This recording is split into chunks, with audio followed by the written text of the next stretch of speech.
Hi everybody. So I didn't mean to have my glasses on when I started. Nice to see you all. I've been told by a few people they're not getting the notifications. I don't know what YouTube's up to, but I should try and put one show up a day or every few days or something, um, if I can. But thanks for subscribing anyway, and thanks for watching. So I wanted to start with a quote from Margaret Anderson's book on Gurdjieff.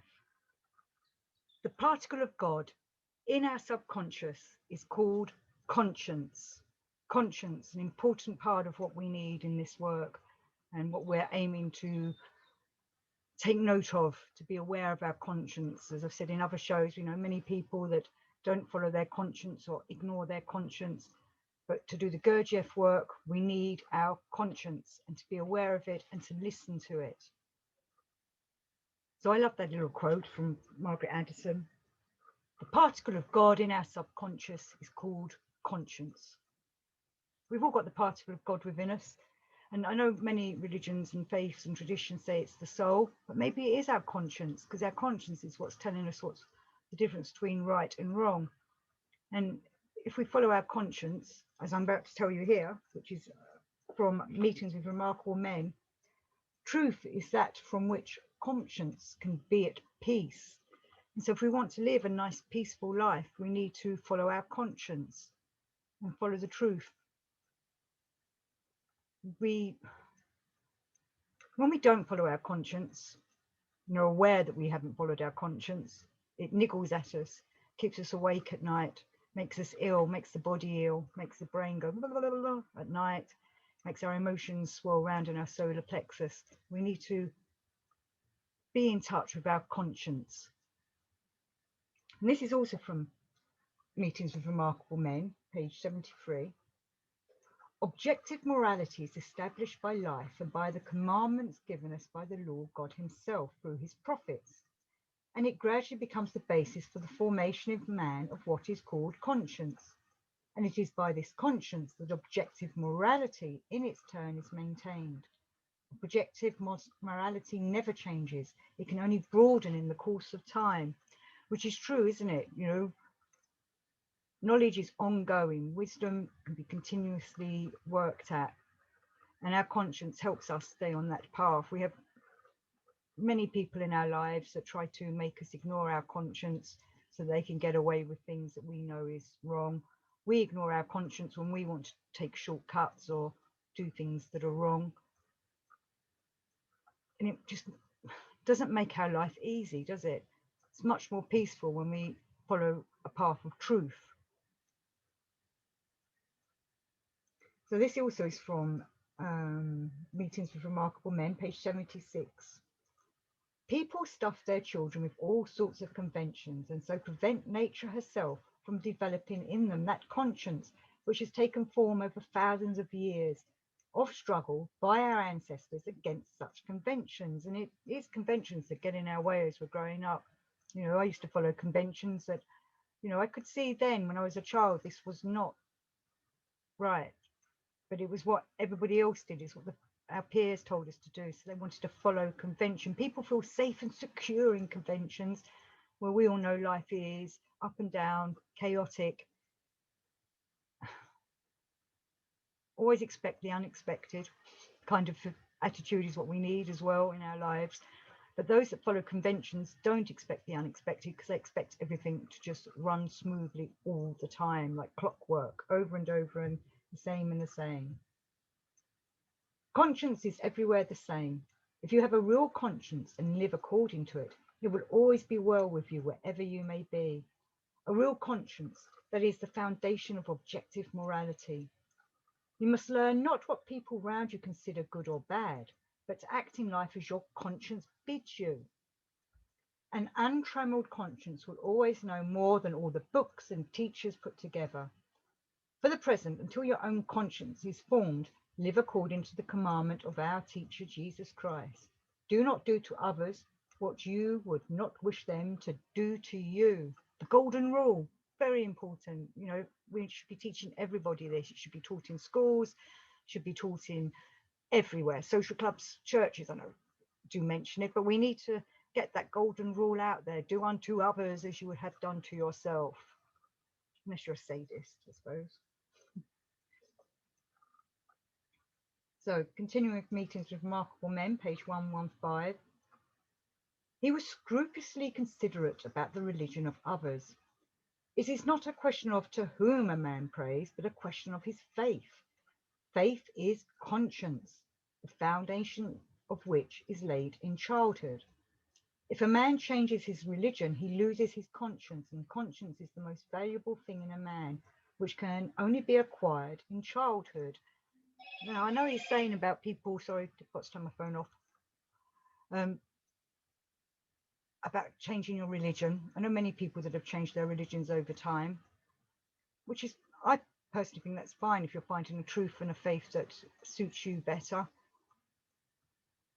But as long as you have some kind of religious inclination, a spiritual inclination, that will keep you on this path, will make you dig deeper. There is something about having a belief in a deity or a faith that makes you look into these kind of things. And I'm not saying that atheists aren't good people or anything like that. There's some great atheists out there that are still good people, but they don't necessarily be looking for a deep path, are they? Because they don't believe in any of that.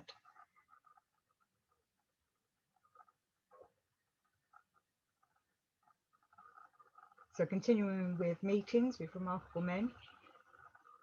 So he's talking about it, Gurdjieff's talking about his institute here. The ideas upon which my institute would be based, namely, I wish to create around myself conditions in which a man would be continually reminded of the sense and aim of his existence, by an unavoidable friction between his conscience and the automatic manifestations of his nature, which is what happens, isn't it, when we're doing this work? As I said before, we look for distractions, reasons to get out of doing things, doing the work. And so our conscience is battling against all that, because our conscience knows that we need to do this. We need to work on ourselves to develop ourselves.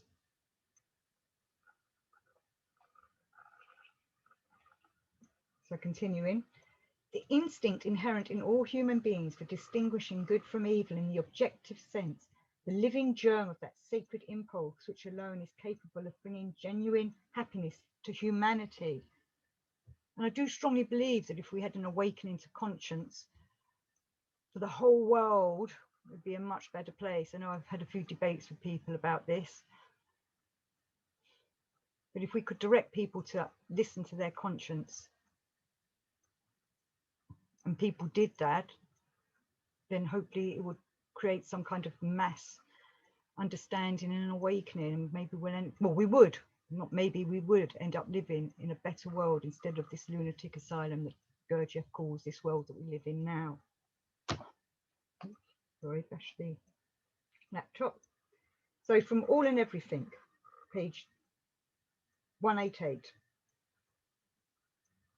The function called conscience, which ought to be present in every free-centered being, had not yet been quite atrophied in him, so that after he had cognized with his reason certain cosmic truths which I'd explained to him, he immediately acquired in his presence towards the beings around him, similar to him, almost that attitude which should be in all normal free-brain beings of the whole universe.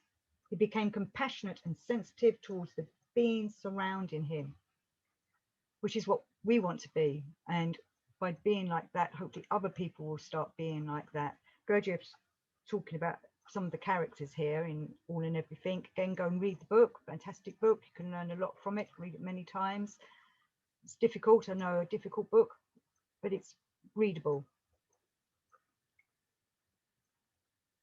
But if like attracts like, and we can awaken to our conscience and try and live in that kind of way, in a compassionate, understanding way, and other people see it, then they might start copying or want to know how you can be like this and want to learn from it. And then the ball rolls on and carries on. You know, it's like that ladder that we're going up. We're doing our little lanes up that ladder. And Gurdjieff says that with this ladder, as we're going up, there's someone in front and someone behind us, someone in front that's been leading us up, and we're following them, learning from them, and someone's behind us, learning from us. We're all examples for each other. So All and Everything, page 235. those whose higher beings are already coated in them, and in which for some reason or other data have been crystallized for the divine impulse of objective conscience. And that's what we're aiming at, the objective conscience, because that objective conscience makes us see the all, the everything, which is much easier than with our narrow, blinded ways that we live our day-to-day lives.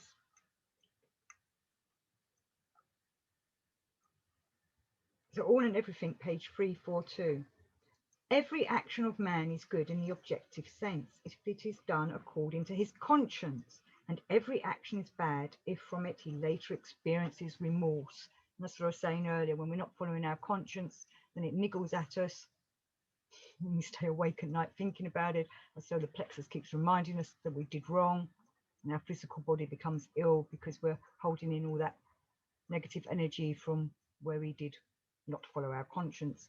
And then remorse is created, and Gurdjieff says we can turn that remorse into a finer energy, but that takes work. Maybe I'll come across that on another show. I can't remember if I've done that with Josh or not, but do look through the interviews I did, or the chats I did with Josh. So all and everything, page 359. Although the factors for engendering in their presences the sacred being impulses of faith, hope and love are already quite degenerated in them, nevertheless the factor which ought to engender that being impulse on which the whole psyche of beings of a free brain system is in general based, objective conscience, is not yet atrophied in them, but remains in their presence almost in its primordial state. This factor is gradually penetrated and become embedded in what is here called subconsciousness, in consequence of which it takes no part whatever in the functioning of their ordinary consciousness. They've got to bring it up. If the functioning of that being factor still surviving in their common presences were to participate in the general functioning of that consciousness in which they pass their daily waking existence, only then would it still be possible to save the contemporary free brain beings from the consequences of the properties of that organ which was intentionally implanted into their first ancestors. So that conscience goes into our subconscious, which starts niggling at us and going, listen to me. We need to bring it up into our everyday waking state, and then hopefully help us develop ourselves so that we can become more awakened. So all and everything, page 368. Let me go this way, it's light. Only he will be called and will become the Son of God who acquires in himself conscience. In the subconsciousness of people, there are crystallized and are always present the data manifested from above for engendering in them the divine impulse of genuine conscience. And only he who acquires the ableness, so we've got to be able to do this, we must want to do it, we must need to do it. And only he who acquires the ableness that the actions of these data manifested from above participate in the functioning of that consciousness of theirs in which they pass their everyday existence, has in the objective sense the honest right to be called and really to be a genuine son of our common Father Creator of all that exists. So if we're doing this and we're listening to our conscience and working with ourselves, then we're being a true human, a real person, a real I. And that's what we're aiming for, isn't it? So next page of all and everything, 369. To be able to convince to perfection 100 other beings and to prove to them that the impulse of being objective conscience exists in man, and secondly, how it must be manifested in order that a man may respond to the real sense and aim of his existence, which is, you know, what we're all trying to do. And you've probably seen other shows on Gurdjieff's work. You know, I'm trying to pass that on to people. I'm learning myself as well, and get a lot from all the comments. You know, it helps me ponder on what I'm trying to say when I read all your comments. You know, it's a shame that we can't all get together in some big group somewhere, but I don't have the facilities or the technology. All right, so page 374 of all and everything. Begin to strive with all their spiritual being parts to have in their ordinary waking consciousness the divine, genuine, objective conscience, in order to transfer into their ordinary consciousness the results of the data present in their subconsciousness. So that's what we're working at, isn't it? It's just a repeat of what I've said, but it's another way of saying it. And on page 372, the factors for the being impulse conscience arise in the presence of free brain beings from the localization of the particles of the emanations of the sorrow of our omni-loving and long-suffering endless creator. And so the source of the manifestation of genuine conscience in free-centered beings is sometimes called the representative of the creator. The representative of the creator. We're representatives of the creator, and if we're doing the work, then we're being real representatives of the creator. You know, in all the religions, they more or less say that we've been made in the image of the divine, whatever their god's called, with the microcosmoses to the macrocosmos. We want to do the divine's work. That's why we're reading these books. Right, now I've lost my place in my notes. Right, page 626 of All and Everything. The sacred being impulse called conscience does not take part in the functioning of their general consciousness, in consequence of which there is absent in them even the very need for making any conscious being effort at all. And that's coming back to the people that don't, I was saying about that don't listen to their conscience and have no interest in this kind of powerful work. So they're not going to use it. They're still getting the messages to do it. Their conscience is still giving them a little tap on the shoulder, but they just ignore it. Well, we should be listening to our conscience. So All and Everything, page 637. Thanks to the totality of all the results of the abnormal conditions of ordinary being existence established by themselves, the data for bringing forth the sacred impulse conscience do not in general take part in any of them in the functioning of their ordinary waking state. We need to work on it. We need to be aware of what we're doing. We've got to be awake to do this. We can't do it when we're sleeping in bed. Oh, sorry, I meant to do a sleeping in bed, or when we're sleeping in our everyday, going about our lives. We need to be aware of what we're doing. So we need to be awake.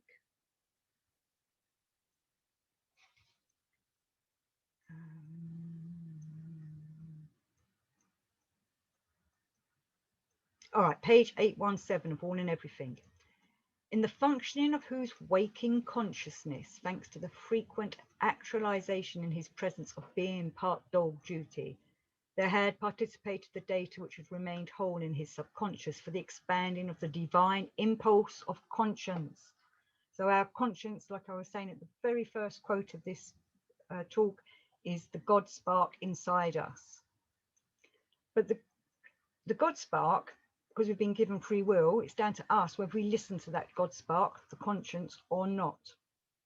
And that's what everybody in the world's doing. It's up to them whether they listen to their conscience or not.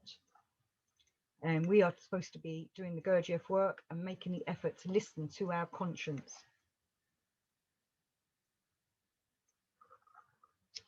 And then Gurdjieff says on page 942, I like this, the sacred being function of conscience is completely atrophied among contemporary terrestrial, what are called journalists and reporters.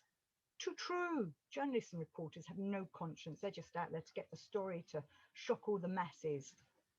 And maybe, as Bill Hicks would say, the advertisers of this world, those people that create adverts to make us buy stuff, they've got no conscience either. And I highly recommend the comedian Bill Hicks, for those of you who may not have heard of him. And George Carlin. Bill Hicks is my favourite out of the two.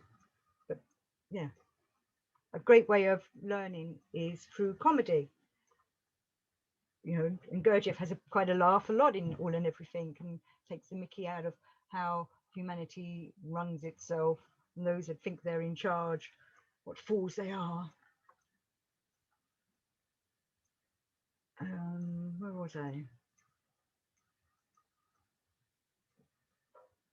Right, All and Everything, page 1069. This sacred function, being conscience, in the presences of beings is in general always associated with everything that represents and is objective reason. Then, of course, those free-brained beings of objective reason always have conscience as well, and consequently, such a being with conscience will never be important among the other beings. Well, I know they say it's nice to be important, but it's more important to be nice. Throw that at you there. Right, so in Search of the Miraculous now. Let me just get my notes right. Conscience in the sphere of the emotions is equivalent to the concept of consciousness in the sphere of the intellect.